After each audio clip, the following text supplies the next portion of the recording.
Bonjour et bienvenue à Question d'actualité. Depuis 1974, les évêques catholiques du Québec présentent un message lors du 1er mai à l'occasion de la fête des travailleurs. Un texte qui propose des pistes de réflexion sur le monde du travail et la dignité des travailleurs pour parler de l'édition 2026 de ce message qu'on peut retrouver sur évêques catholiques, les deux au pluriel, évêque avec un S et catholique avec un S.Québec, donc évêque catholique au pluriel.Québec. Nous recevons le Monseigneur Raymond Poisson, président du Conseil Église et Société, pour en parler. Et si je comprends bien, Monseigneur Poisson, c'est votre anniversaire aussi? Ça donne que oui, vous êtes un de mes cadeaux. Et Bonjour. voilà. Joyeux anniversaire et bienvenue à l'émission. Merci beaucoup. Ça vient tout seul, ça. Oui, j'imagine. Quel est le rôle de l'Église aujourd'hui, là, globalement, dans l'univers du travail, de la production, de la création de richesses? Où est-ce que l'Église se situe? Ben, écoutez, justement, dans la présentation, on parle de message des évêques du Québec à l'Église du Québec. Alors moi, quand je pense à l'Église au Québec, je ne pense plus à une présence institutionnelle. On n'est plus à l'époque, depuis quelques décennies, là, où nos écoles, nos hôpitaux, même notre présence dans les syndicats de manière officielle, on n'est plus à cette adresse-là. Par contre, depuis quelques décennies, on met l'accent sur le fait que chacun de nos baptisés sont l'Église présente dans un milieu de travail. Alors, globalement, eh bien, chacune, et c'est le sens de ce message qui s'adresse à tous ceux qui veulent bien réfléchir sur le travail, eh bien, chacune dans son milieu de travail est une présence d'Évangile qui peut changer quelque chose dans son univers du travail. C'est ainsi pour moi que l'Église est présente. De plus en plus, c'est sur chaque témoin qu'on compte et non pas sur une organisation de manière institutionnelle ou officielle. Je pense que dans un Québec laïque, là, c'est comme ça qu'on a, et c'est pas mauvais signe. Au contraire, parce que c'est la première responsabilité du baptisé que de témoigner de son baptême, de son association avec le Christ, la mission de rendre le monde meilleur. Avez-vous des exemples, justement, de ces gens, les baptisés, comme vous dites, qui, j'allais dire, répondent à la bonne nouvelle sur le lieu de travail? Oui, ben, ça veut pas dire que tu t'en vas prendre ton lunch à la cafétéria de l'usine avec une Bible et que tu vas leur parler de la page que tu es en train de lire. C'est pas ça. Mais vous savez, dans les milieux de travail, c'est comme dans les milieux sociaux d'ailleurs, les réseaux sociaux encore plus peut-être, il y a de la violence, il y a du harcèlement, il y a de la compétitivité, il y a des mensonges, puis il y a du beau aussi, il y a du bon. Mais moi, je pense que le baptisé qui veut témoigner du Christ, il essaie de lutter contre tout ce qui détruit l'atmosphère, les relations humaines, le plein développement de chacun et de chacune dans un univers relationnel qui est important. C'est d'ailleurs le sens de notre message, là, de dire oui, le salaire, c'est important, mais aussi le climat de travail. Et c'est là-dessus qu'un baptisé va travailler, au sens où lui-même, dans sa personne, il va essayer de vivre au quotidien les valeurs de l'Évangile, qui sont l'amour du prochain, le pardon, le respect de l'autre, l'aide à apporter au prochain aussi.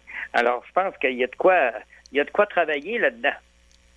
Monseigneur Raymond Poisson, président du Conseil Église et Société, au sein du message de l'Église pour le 1er mai, celui-ci s'appuie sur une image forte, soit le travailleur qui contemple son œuvre avec satisfaction, comme Dieu au 7e jour de la création. J'ai envie de dire, dans une usine, là, un centre d'appel, même dans des, comme on dit, des jobs de bureau, on pousse du papier toute la journée, là, ça me semble être difficile de retrouver ce sentiment de création-là, non? Oui, ben, je suis d'accord avec vous. Et il y a moyen quand même de compenser. Vous savez, l'être humain, qu'on soit chrétien ou non, là, l'être humain, c'est un être de relation. On vit pas tout seul dans sa bulle. Et la chaîne de productivité, que ce soit au niveau des biens de consommation, des biens matériels, ou que ce soit même au niveau des soins qu'on peut apporter, par exemple, à un patient, si on s'isole dans une opération répétitive, sans avoir l'opportunité de pouvoir, avec d'autres travailleurs, travailleuses, regarder quel est l'ensemble de si je peux dire, de la chaîne de production, c'est-à-dire du tout début du produit qu'on veut concevoir jusqu'à la fin quand il sort pour être vendu, ou encore de l'accueil du patient ou de l'élève jusqu'à la fin de sa formation ou de ses soins. Il y a des rencontres d'équipe où la concertation donne place à une valorisation, même pour quelqu'un qui fait un travail répétitif. positif. Parce qu'il va comprendre que peut-être, quand c'est une question matérielle, le rivet qu'il pose, je dirais, à tel endroit du produit, il est essentiellement important pour que le travailleur suivant puisse faire autre chose et que finalement, au bout du compte, le tout se tienne. Je pense que dans le travailleur de la santé, ça aussi, c'est très important. Si moi, je suis un technicien qui fait toujours le même examen radiologique ou quelque chose du genre sur quelqu'un, mais qui n'a jamais l'opportunité de discuter avec le spécialiste qui va interpréter le résultat ou encore la personne qui va accueillir le patient pour le préparer pour l'examen, à un moment donné, je pourrais pas avoir conscience que on pourrait en équipe améliorer le soin pour le bénéfice du patient. Alors, cette concertation-là, bien sûr, elle existe dans des toutes petites entreprises. C'est sûr que dans les grandes chaînes de montage, c'est différent, mais on peut faire des rencontres de concertation et de coordination pour que les travailleurs, les travailleuses, ensemble, puissent échanger sur ce qu'ils font, sur ce que l'autre fait, puis améliorer l'ensemble du résultat de l'équipe. En tout cas, nous c'est notre hypothèse de base. Oui, tout à fait. Monseigneur Raymond Poisson, vous citez aussi la notion, et je cite ici, là, de gestion scientifique, enfin, la citation du travail, ce qu'on pourrait appeler une sorte de philosophie du management, comme on dit en anglais, un taylorisme qui fragmente les tâches et isole les travailleurs comme une source de déshumanisation au final. Mais là, on entre dans une ère, j'en parle souvent à l'émission d'ailleurs, d'intelligence artificielle, d'automatisation de tâches qu'on pensait là, à peine quelques années qui ne seraient jamais automatisées. On parle même de tâches cognitives maintenant là, qui seraient effectuées, je devrais dire, par l'intelligence artificielle et essentiellement une machine. Elon Musk déclarait, il n'y a pas si longtemps, là, qu'on entrait dans une ère où il y aurait essentiellement de moins en moins de gens qui travailleraient et pourtant on aurait une abondance de biens et peut-être même de services comme on n'en a jamais vécu dans l'humanité, ce qui est quand même pas peu dire, étant donné où on en est aujourd'hui. J'ai envie de dire que tout semble changer du jour au lendemain, plus rapidement qu'on est capable de s'y adapter, du moins en ce moment. Le travail, la dignité, la valeur du travail et du travailleur prend quelle place là, dans un monde qui change plus vite qu'on est capable de s'y adapter? Qu'on est capable de le suivre. Ben ouais. Écoutez, je pense qu'il y a beaucoup d'inégalités. Quand même, chez nous, au Canada, au Québec, je pense que la condition des travailleurs et des travailleuses peut être même enviable par rapport à bien d'autres endroits dans le monde. Oui. Ceci étant dit, on n'a pas nécessairement à se contenter de ce qu'on est comme ça sans travailler à s'améliorer. Mais je pense que c'est un petit peu la même chose. Je ne veux pas contredire M. Moss là, dans ce que vous avez cité. Vous pouvez, vous pouvez. Tout le monde n'a pas la même quantité de biens inépuisables, comme il dit. D'abord, ça sous-entend que on va aller chercher des biens primaires pour pouvoir faire des biens secondaires. Alors, des matières premières, à un moment donné, il y en a, puis il n'y en a plus. Puis ensuite, ça dépend aussi, je pense, comment est-ce qu'on met notre objectif. Vous savez, on peut partir d'une conception de l'être humain qui, pour se développer, a besoin absolument d'avoir des biens. Mais on peut aussi partir d'une conception de l'être humain où, pour se développer, ce dernier a besoin d'avoir des biens qui sont ceux de la communauté, qui sont ceux qu'il va partager en communauté pour le meilleur parti pris, si je puis dire, de la communauté et de son avenir à lui comme être humain dans cette communauté-là. L'intelligence artificielle, si on appelle ça intelligence, je pense qu'il devrait y avoir quelque chose d'intelligent là-dedans à quelque part. Moi, je suis pas un spécialiste, mais je me dis que ça aura toujours besoin de notre intelligence naturelle. Les êtres humains ne sont pas parfaits, mais quand même, on est un être global. Et quand on essaie de comprendre une situation, on ne fait pas abstraction, par exemple, de nos sentiments, de nos espérances, de nos souvenirs, de notre expérience. Et là-dessus, je pense que l'intelligence artificielle aura toujours plus que besoin d'être guidée, accompagnée et rappelée, je dirais, qu'elle est au service des êtres humains. C'est quand même merveilleux ce qui se passe dans ce monde-là. Mais vous savez, moi je pense à mon téléphone avec lequel je vous parle, là. Il doit y avoir de l'intelligence artificielle là-dedans.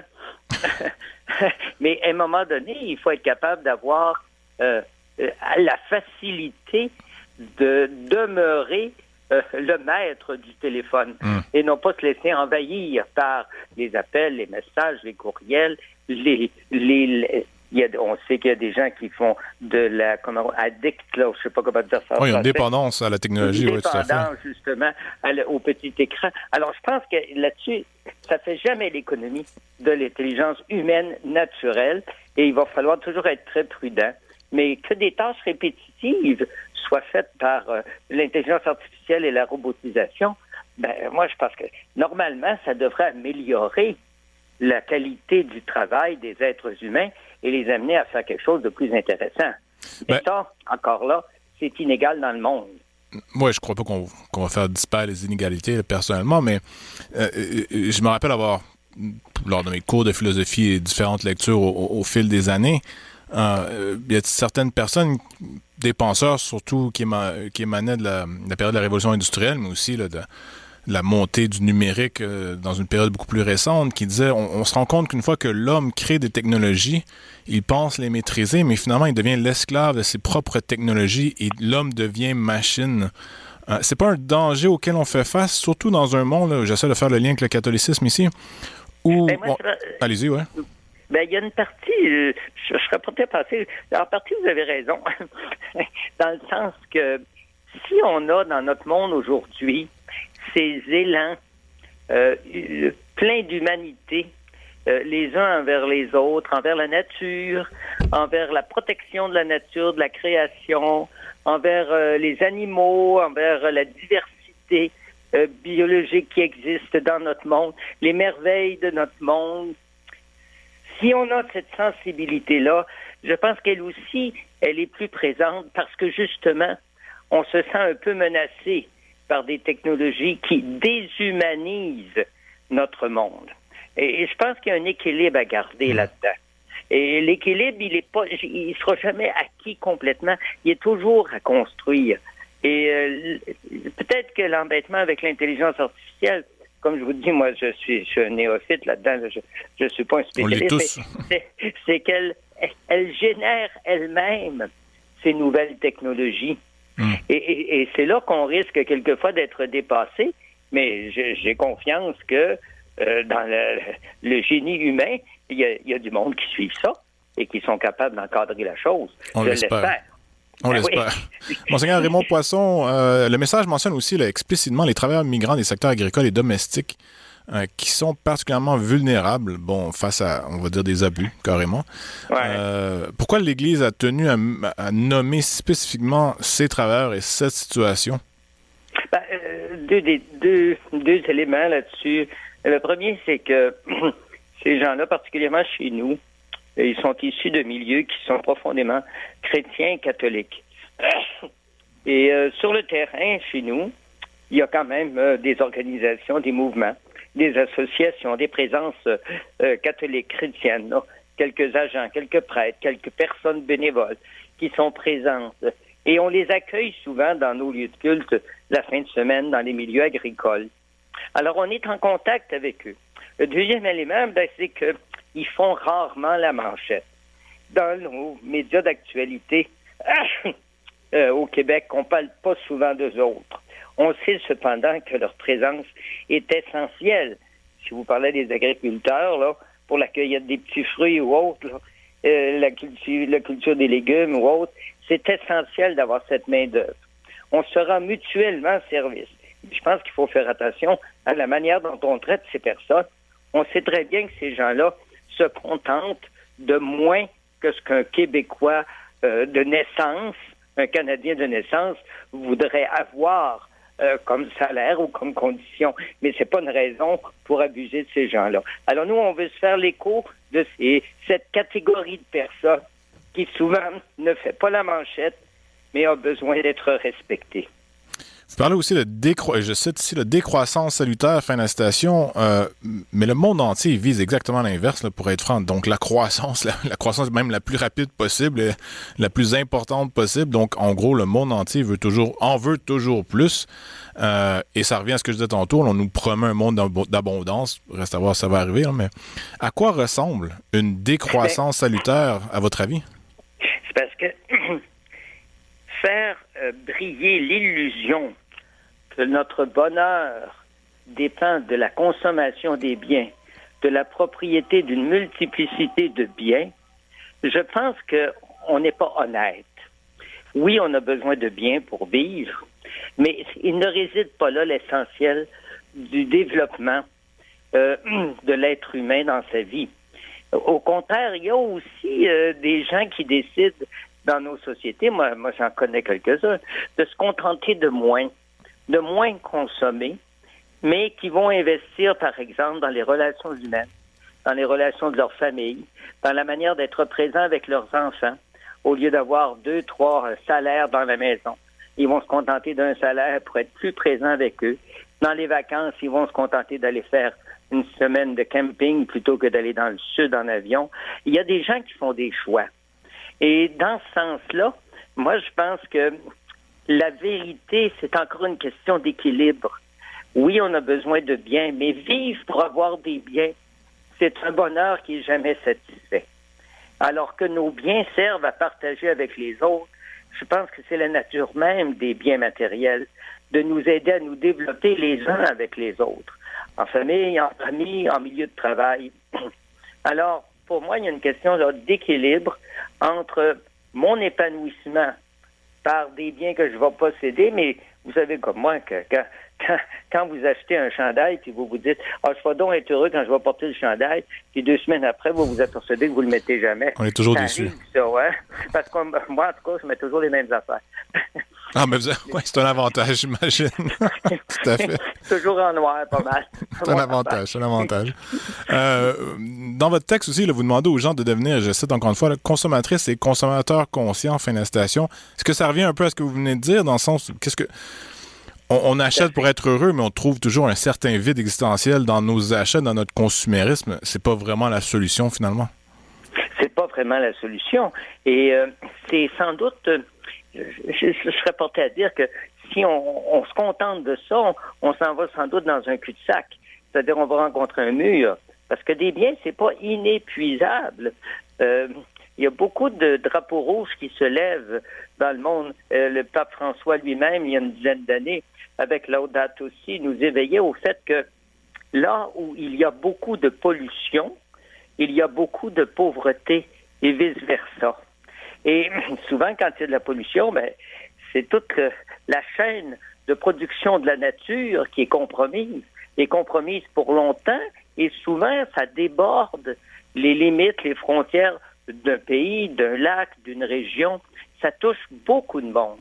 Et ça, je pense qu'il faut vraiment se réveiller là-dessus et prendre soin des populations les moins bien nanties, parce que c'est elles qui, les premières, souffrent de cette pollution de la nature et en même temps qui ne sont pas capables de consommer des biens qui sont nécessaires à leur vie et à leur développement.